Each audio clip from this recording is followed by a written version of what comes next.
नमस्कार दोस्तों, बहुत बहुत स्वागत है आपका स्टडी IQ PCS में। आप हैं मेरे साथ, मेरा नाम है सुमित। और दोस्तों, आपने अक्सर न्यूज़ में ये देखा होगा कि उत्तर प्रदेश में जब भी कोई हालात खराब होते हैं, दंगे जैसी स्थिति बनती है, तो वहां पर आपने देखा होगा कि सरकार वहां पर PAC को तैनात कर देती है। आपने आई होप न्यूज़ के अंदर इस शब्द को एक से ज्यादा बार और कई बार सुना होगा कि अब PAC वहां पर लगा जा चुकी है, PAC की कंपनी आ चुकी है, PAC की बटालियन आ चुकी है, प्लेटून आ चुकी है। इस तरह की खबरें आपने सुनी होगी। उसी तरह से हम देखते हैं ऑल इंडिया लेवल पर जब कोई ऐसी जगह पर स्थिति खराब होती है जहां पर केंद्र सरकार का नियंत्रण होता है, तो वहां पर CAPF की जो CRPF फोर्स है, यानी कि central reserve police force, CRPF की भी एक ऐसी ही बटालियन होती है, ऐसी ही एक टुकड़ी है जो कि दंगा नियंत्रण करने में काम आती है, जिसको हम नीली वर्दी वाले लोगों के नाम से जानते हैं, जो कि रैपिड एक्शन फोर्स। आपने देखा होगा जब भी कहीं पर दंगे जैसी स्थिति बनती है तो रैपिड एक्शन फोर्स की तुरंत तैनाती कर दी जाती है हालातों को कंट्रोल करने के लिए। उसी तरह से UPPAC भी इस तरह की एक फोर्स है जो हालात अगर खराब हो तो वहां पर कंट्रोल करने के लिए उसको लगाया जाता है। साथ ही में VIP सिक्योरिटी में भी काम आती है। आप देख सकते हैं लखनऊ में ये मुख्यालय है, लखनऊ में ये हेडक्वार्टर्स है किसका? UPPAC का। तो जानते हैं कि आखिर UPPAC है क्या और UPPAC ये जो फोर्स है इसके बारे में पूरी जानकारी देखते हैं। तो ये जो फोर्स है इसकी जो फुल फॉर्म है वो है Uttar Pradesh provincial armed constabulary, यानी कि आर्म्ड कॉन्स्टेबलरी है। ये पुलिस का ही एक पार्ट होती है, जिसको प्रादेशिक आर्म्ड कॉन्स्टेबलरी यानी कि PAC के नाम से भी जाना जाता है। ये आर्म्ड पुलिस होती है, उत्तर प्रदेश पुलिस का ही ये एक इंपॉर्टेंट हिस्सा होती है।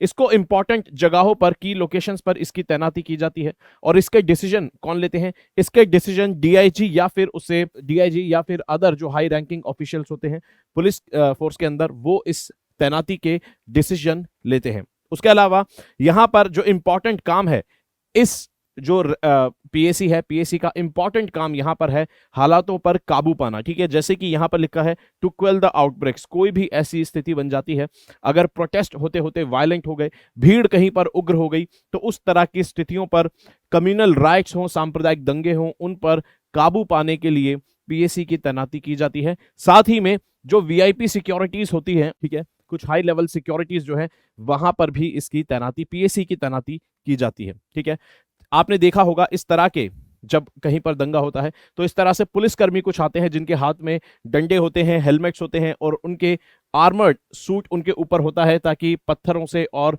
लाठी डंडों से उनका बचाव हो सके। इस तरह के जो पुलिस वाले जब कहीं पर दंगा होता है, यूपी में खासतौर पर, और अगर आपको इस वर्दी में पुलिसकर्मी दिखेंगे तो आप समझ जाएंगे कि वो क्या है, वो है PAC।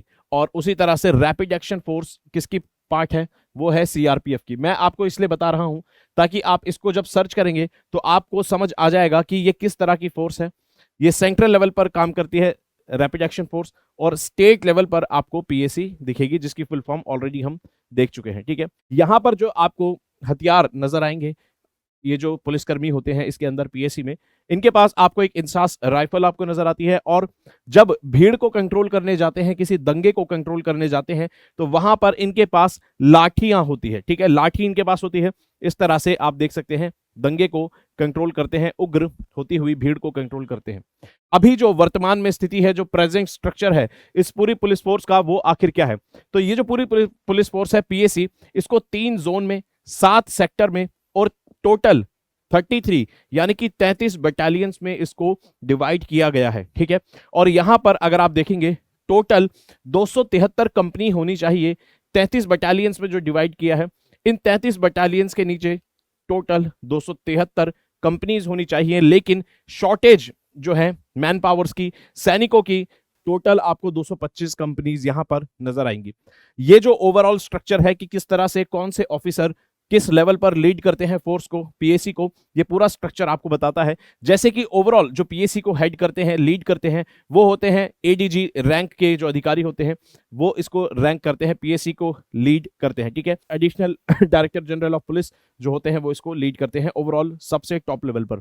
उसके बाद इसमें 33 बटालियंस होती है और हर बटालियन को एक कमांडिंग ऑफिसर लीड करता है। ठीक है, हर बटालियन को एक कमांडिंग ऑफिसर लीड करता है, यानी कि एक कमांडिंग ऑफिसर जो है उसके अंडर एक बटालियन होगी। और जो कमांडिंग ऑफिसर होता है वो किस रैंक का अधिकारी होता है?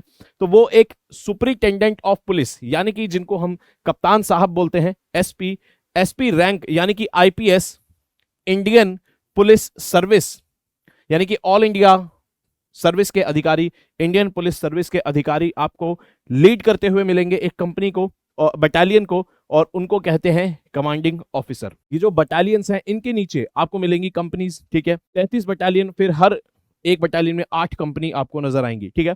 8 कंपनी जो होती हैं उनको लीड करते हैं एक इंस्पेक्टर रैंक के अधिकारी, और ये जो अधिकारी होते हैं इंस्पेक्टर रैंक के, ये स्टेट पुलिस से आते हैं, ठीक है, ये स्टेट पुलिस से आते हैं। तो आप देख रहे हैं पीएससी में जो टॉप रैंक का जो कंट्रोल है वो हाई लेवल जो ऑफिसर्स हैं उनका होता है, और वो कहां से आते हैं, आईपीएस से, इंडियन पुलिस सर्विस से आते हैं।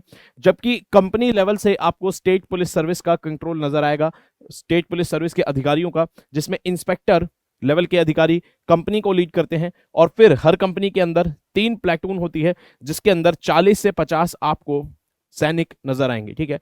हर प्लेटून में 40 से 50 सैनिक आपको नजर आएंगे, और हर आपको कंपनी के अंदर 3 प्लेटून मिलेंगी, जिसको लीड करते हैं सब इंस्पेक्टर रैंक के अधिकारी। और ये जो सब इंस्पेक्टर रैंक के अधिकारी हैं ये भी स्टेट पुलिस से ही आते हैं, ठीक है। ये जो सब इंस्पेक्टर रैंक के अधिकारी हैं ये भी स्टेट पुलिस से ही आते हैं यहां पर, ठीक है। और हिस्ट्री अगर इसकी थोड़ी सी देखी जाए, इस फोर्स की अगर हिस्ट्री की बात की जाए, तो सबसे पहले 1937 में आपको नजर आएगा कि एक पुलिस फोर्स बनाने की कोशिश की जाती है, पुलिस फोर्स बनाई जाती है। किस तरह से, मिलिट्री लाइंस पर, जैसे कि मिलिट्री होती है, मिलिट्री जिस तरह से आर्म्ड होती है, इक्विप्ड होती है, उसी तरह से यहां पर एक पुलिस फोर्स बनाई जाती है 1937 के अंदर। और फिर उसके बाद आप देखेंगे सबसे पहले जब बनाई जाती है मिलिट्री के आधार पर, मिलिट्री के लाइंस पर इस फोर्स को बनाया जाता है, तो आपको 2 कंपनीज नजर आएंगी। सबसे पहले 2 कंपनियों का गठन किया जाता है, किनके द्वारा, कर्नल थॉमसन के द्वारा। कर्नल, इस समय ब्रिटिश राज चल रहा था, तो कर्नल थॉमसन यहां पर 2 कंपनियों का गठन करते हैं।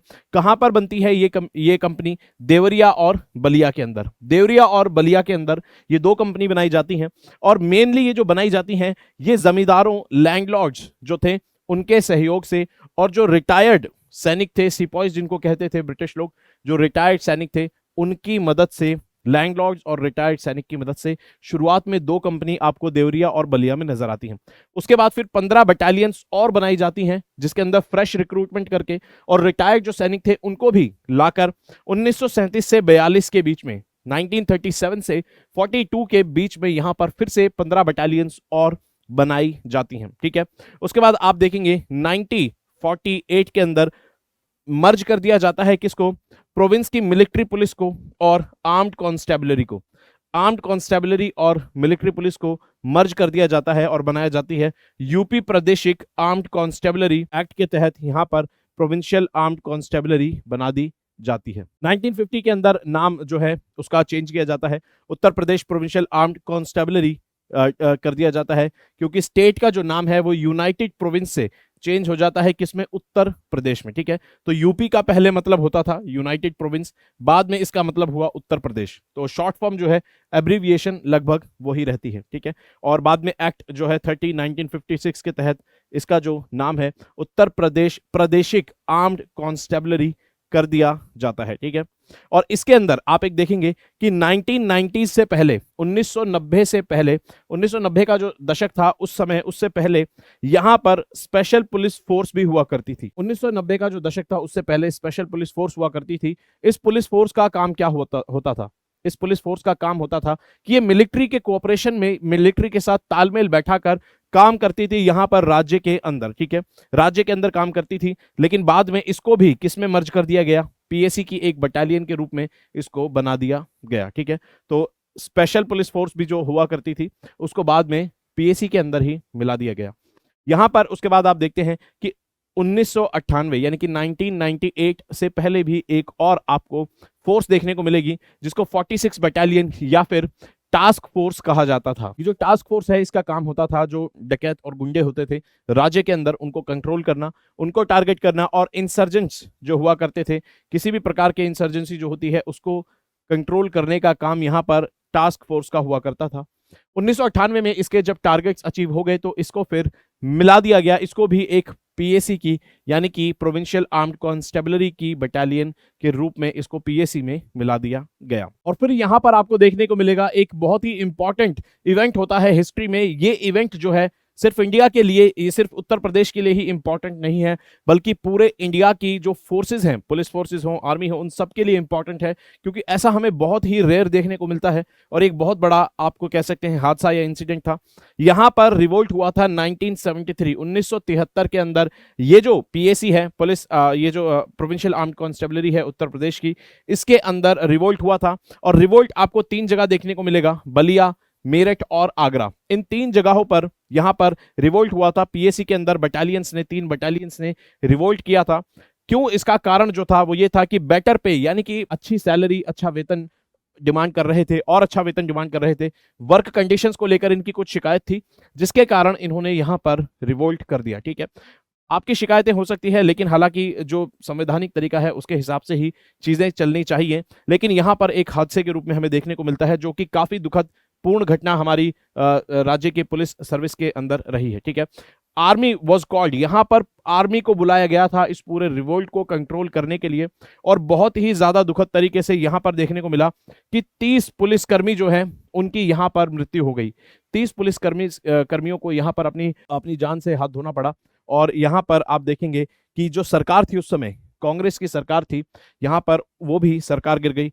कमलापति त्रिपाठी जो कि सीएम थे, उनको यहां पर रिजाइन देना पड़ा। तो आप समझ सकते हैं कितना ज्यादा सीरियस और बड़ा मुद्दा ये उस समय था। और अभी भी ये हिस्ट्री में, जो उत्तर प्रदेश की हिस्ट्री है, खासकर उसमें बहुत बड़ा एक हादसा समझ सकते हैं, एक बहुत बड़ी घटना आपको देखने को मिलेगी। ठीक है, ऐसी और वीडियोस के लिए दोस्तों फॉलो करेंगे, सब्सक्राइब करेंगे स्टडी IQ PCS को। और आप मुझसे डायरेक्टली कनेक्ट भी कर सकते हैं इंस्टाग्राम पर। वीडियो अच्छी लगी हो तो वीडियो को लाइक करेंगे, सीखने को मिला तो चैनल को सब्सक्राइब जरूर करेंगे।